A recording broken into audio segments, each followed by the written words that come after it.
Yeah, I'll start with a little statement just about Andy, and just thankful to hear that everybody's okay with his family, and just both sides of the crash. I hope everything turned out okay, and we're just excited to go forward. I know Dave already announced our plans going forward, making sure everybody's getting the reps they need to prepare for this game. But we're excited to have Bryce up and rolling, and he's been locked in the whole time. So just next guy up mentality for all of our positions, and excited to get going. All right, thanks, Coach. We'll start with Cassidy Hill. Hey Brad, how's it going? Good. How you doing, Cassidy? Doing good. I know you're still not exactly sure what Adam's game status will be, but how much does just having him back on the field kind of help that whole group? Yeah. Adam, he's a sounding board for the quarterbacks. He's a sounding board for a guy who's played a lot of football and has experience with route adjusts. So you see, as we're trying to work through things on the sideline and between plays, he's always right in the middle of it. And he's been there the last couple weeks, been a huge help. But just having him out in the field, once you call the play and you put those guys out there, he's still communicating that thing pre-snap to some of those guys and helping them out. So it's invaluable to have him out there. All right, let's go to Mike K, followed by David Newton. What's up, Mike? Hey, Brad. How's I Gotcha. guess Jinx. I owe you a Coke. Hey, Brad. What has Adam Thielen brought to the practice field while he's been sidelined? I know he's constantly out there. I'm just curious, how has he helped you in your job, and what has he done maybe for his teammates while he hasn't been able to perform in practice? Yeah, I think when you're a coordinator, you're trying to make sure you keep eyes on everything and bounce around from different position rooms and make sure everything's kind of working together. I could, just like I do with Rob, I could give him a voice and opinion about something that happened during a play, or he can echo something that he saw when he's putting extra eyes on the receivers specifically. So he's done a great job of just staying in tune to what we're trying to get done, and then seeing, how did the play unfold during practice, and what can I give to Brad, and then what's my feedback on that so he could bring it back to the room. Similar to the relationship I have with Rob and Nate Carroll, they do a phenomenal job of just keeping eyes on things in the pass game. Just kind of saying, bringing my alert to things and saying, hey, what are we trying to accomplish as a whole, and how should our guy fit into it? Thank you. Yep. Hey, Coach, how you doing? Good. Wanted to ask you, when you guys got the news about Dalton's car crash, what was it like for the conversations there? I mean, how many people were involved in that decision? How long did it take to make that decision, or is it pretty much a simple, hey, he's got a sprained thumb, we're not going to play him this week?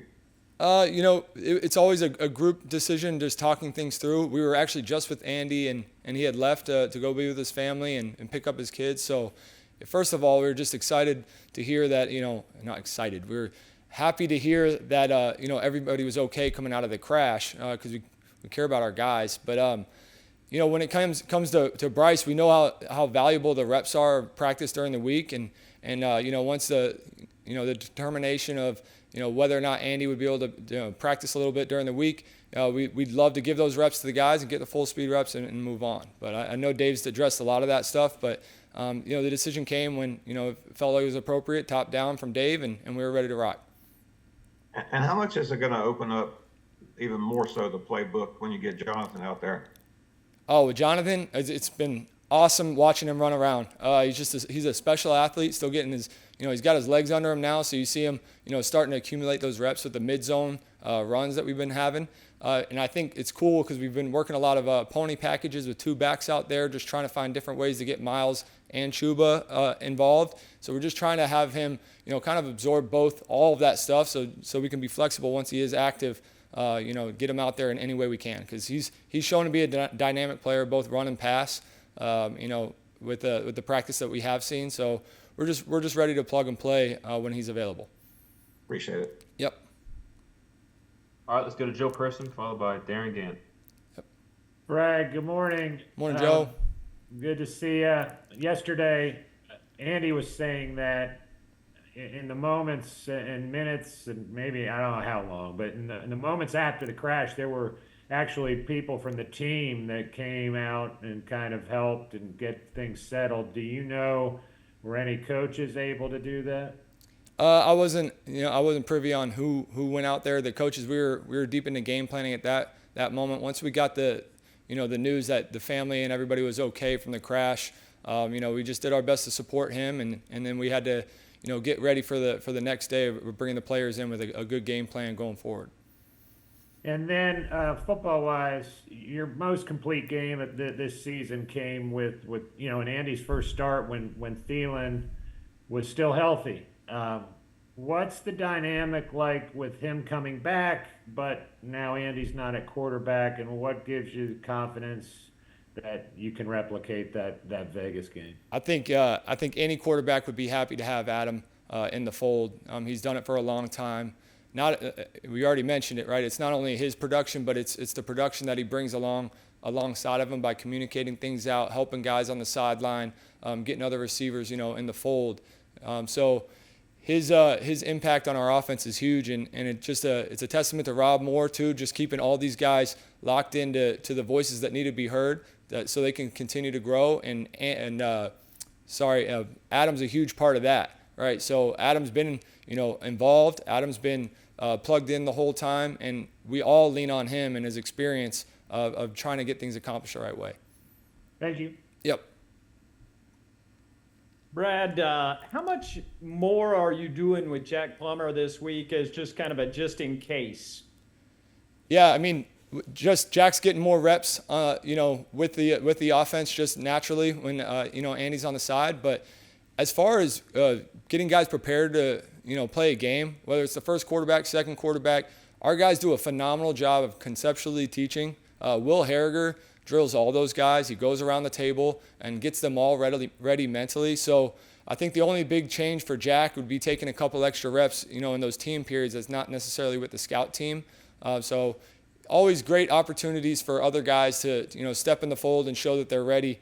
Unfortunately, when other guys are not available. He got a lot of game reps in the preseason and then has done a lot of watching since then. What's it like, and how do you guys handle that switching gears of going from that playing mode to standing, watching, learning, developing?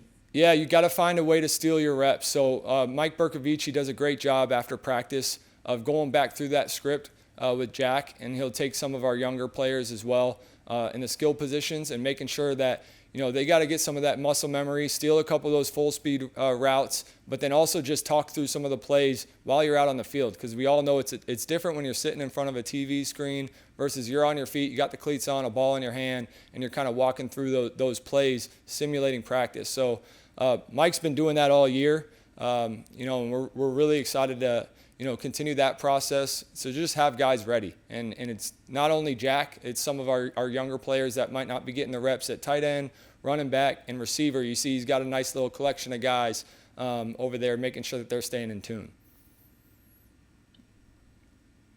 All right, let's go to Mike K. Hey, Brad, just wanted to ask you, obviously you've been in the league for a while, but having your dad being in an NFL front office and you being around that Tampa organization for a while, I was just curious, do you have like a unique perspective on the trade deadline and how it affects the relationship between the front office and coaching staff? And do you have any memories of when your dad made like a big trade or the Bucks made a big deal? Honestly, during the Bucks time, I think a lot of my memories with him, I was usually playing sports in the fall, so a lot of my memories were just watching the game, and then in the off season when it's free agent signings, I'd get to go kind of poke around the office and all that. But I can't say no. Like the trade deadline, he was always billed through the draft and free agency. I don't remember too many splash trades for the Bucks back in the day. Thanks. All right, anyone else? I had All a right, question real quick. Wait. Go ahead.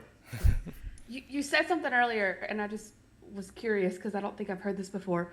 What is a pony package? Pony package, 2 running backs. So getting Miles and Chuba out on the field at the same time. Yeah, you guys feel free to stop me when I just use football jargon. But yeah, so we love having them both out there. They're both great runners and have done great stuff for us. So we just, at all times want to keep the defense on their heels by cycling in our personnels and our best combinations of players out on the field. Thank you. I learned something. Does that go back to SMU's Pony Express? It just might. That kind of predates me a little bit, but I've seen the 30 for 30. That's about it. We will find out by the end of the day. Yeah. All right, thanks, Coach. Thank you.